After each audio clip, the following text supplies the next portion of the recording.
Assalamualaikum warahmatullahi wabarakatuh. Robbi sari sadri wa yassir li amri wa hlul 'uqdatam min lisani yafqahu qawli. Perkenalkan, nama saya Divi Purnamasari dari kelas A13 dengan nomor NIM 228113012, mata kuliah pengantar teknologi informasi dengan dosen pemangku Ibu Husnul Khotimah MPD. Di sini saya akan menyampaikan mengenai resume pertemuan dari pertemuan 1 sampai pertemuan 7. Baik, untuk pembahasannya, yang pertama kita akan meresum tentang Microsoft Word, yang kedua tentang Microsoft Excel, yang ketiga tentang Microsoft PowerPoint, yang keempat pemanfaatan internet dalam pendidikan agama Islam bagian 1, yang kelima pemanfaatan internet dalam pendidikan agama Islam bagian 2, yang keenam itu ada LMS atau Learning Management System, dan yang terakhir yang ketujuh itu ada memanfaatkan media sosial dalam pendidikan agama Islam. Baik, untuk pembahasan yang pertama yaitu meresum tentang Microsoft Word. Nah, dari segi pengertian dan sejarahnya, Microsoft Word adalah aplikasi perangkat lunak yang dikembangkan oleh Microsoft Corporation untuk mengelola teks, meliputi pembuatan, lalu penyuntingan, dan penataan format dokumen. Nah, aplikasi ini pertama kali diperkenalkan pada 25 Oktober 1983 dengan nama Multi-Tool Word dan hanya dapat digunakan pada sistem Xenix. Nah, penggunaannya pada Microsoft Windows sendiri baru bisa sekitar 1989. Nah, dari segi menu dan fungsinya, Word ini memiliki beberapa menu, di antaranya yang pertama ada menu Home, ada menu Insert, ada menu Page Layout, lalu ada menu Preview, dan menu Format. Nah, masing-masing menu ini terdiri dari beberapa submenu. Nah, kalau misalkan menu Home ini memiliki submenu sebanyak 34, lalu menu Insert sebanyak 29, dan menu Format memiliki submenu seperti size, margin, orientation, dan lain-lain. Menu review memiliki fungsi seperti spelling dan grammar, find, privilege, dan lain-lain. Ada juga keunggulan dan manfaatnya dari Microsoft Word ini adalah sangat berguna di kalangan perkantoran dan akademik. Nah, dengan semakin majunya teknologi komputer, software Microsoft Office Word juga semakin canggih dan sampai saat ini sudah diluncurkan Microsoft Office Word 2013. Aplikasi ini sangat membantu para pekerja kantoran, mahasiswa, pelajar, dan masih banyak lagi dalam membuat, mengedit, mengolah, dan memformat dokumen apapun. Selanjutnya yaitu Microsoft Excel. Microsoft Excel ini adalah program aplikasi lembar kerja yang dikeluarkan oleh Microsoft sebagai bagian dari paket perangkat lunak Microsoft Office. Nah, program ini digunakan untuk mengolah berbagai jenis data, termasuk data numerik, teks, dan grafik. Microsoft Excel dilengkapi dengan fitur-fitur seperti perhitungan, penjumlahan, perkalian, lalu fungsi-fungsi logika, perhitungan rata-rata, dan pembuatan grafik. Nah, menu-menu yang terdapat pada Microsoft Excel ini antara lain yang pertama menu file. Nah, menu file ini kegunaannya itu untuk membuat, membuka, menyimpan, dan mengelola file.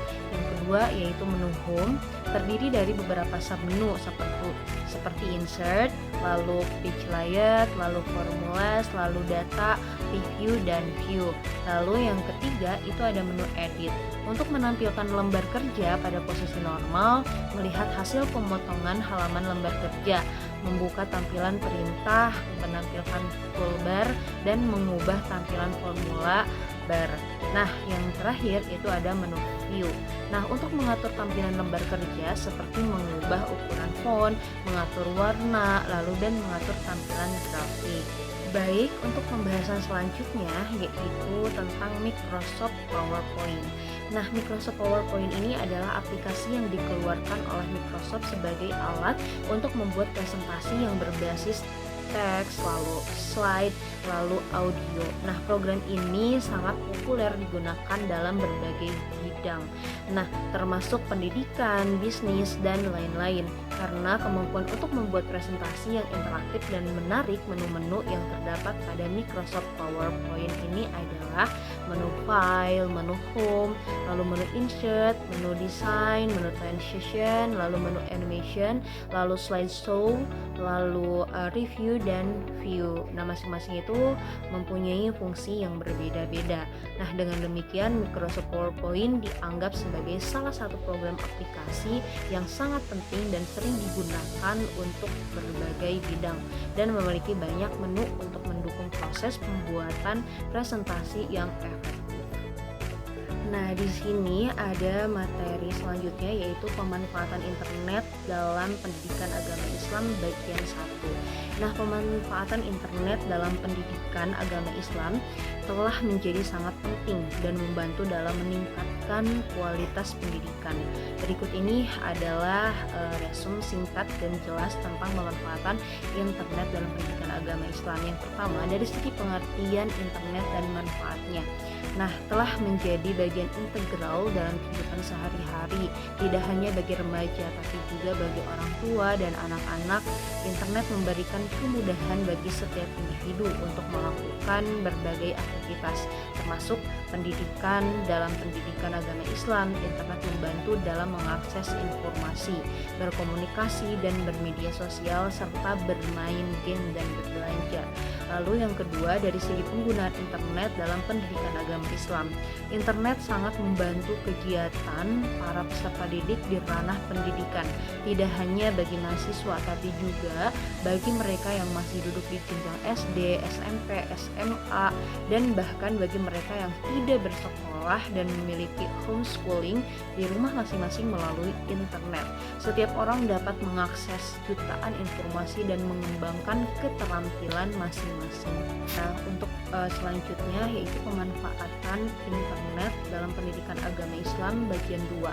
Nah, dari segi jaringan internet dan fungsinya, jaringan internet memang memiliki fungsi yang beragam bagi kehidupan manusia. Selain sebagai sarana belajar, internet juga berfungsi sebagai media hiburan, memberikan kemudahan bagi setiap orang untuk melakukan banyak hal. Internet telah masuk ke berbagai ranah kehidupan dan memberikan manfaat di dalamnya. Lalu dari segi penggunaan teknologi informasi dalam penerapan etika profesi, penggunaan teknologi informasi dalam penerapan etika profesi di masyarakat sangat penting. Dalam pendidikan agama Islam, penggunaan teknologi informasi membantu masing-masing. Namun, penggunaan teknologi informasi juga dapat menimbulkan kejahatan komputer, pelanggaran hak, lalu dan permasalahan lainnya. Oleh karena itu diperlukan etika profesi yang jelas dan dijunjung tinggi dalam penggunaan teknologi informasi. Untuk lesson selanjutnya yaitu mengenai LMS atau Learning Management System. Ini sebuah software berbasis ERP yang digunakan untuk mengatur, menyampaikan, melacak aktivitas pembelajaran.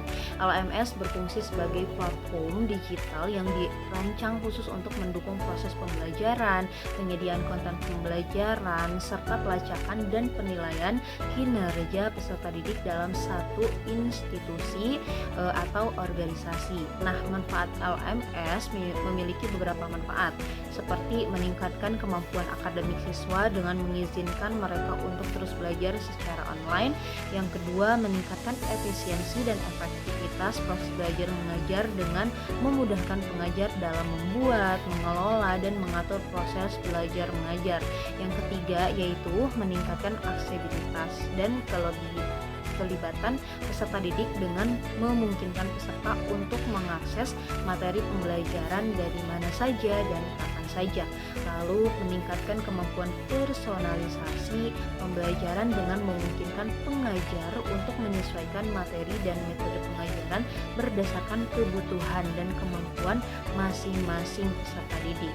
Lalu meningkatkan kemampuan integritas dengan sistem lain dengan memungkinkan institusi atau organisasi untuk mengintegrasikan berbagai sistem dan aplikasi yang mereka gunakan dalam semua platform. Nah, untuk resum terakhir yaitu tentang memanfaatkan media sosial dalam pendidikan agama Islam. Nah, kemajuan teknologi di era milenial sangat mempengaruhi semua dalam kehidupan. Media sosial sangat menunjang proses pembelajaran karena selain belajar di kelas dapat dilakukan belajar secara tatap maya, dan dengan pembelajaran menggunakan media sosial akan lebih mempermudah dan menambah wawasan terkait teknologi. Media sosial juga dapat meningkatkan semangat belajar peserta didik, dan pendidik juga lebih mudah dalam menjelaskan materi pembelajaran. Dengan itu, peserta didik menjadi mudah untuk memahami dan membelajarkan pun menjadi menyenangkan. Baik, terima kasih. Mungkin itu saja yang bisa saya sampaikan. Mohon maaf bila ada kata yang kurang berkenan. Wassalamualaikum warahmatullahi wabarakatuh.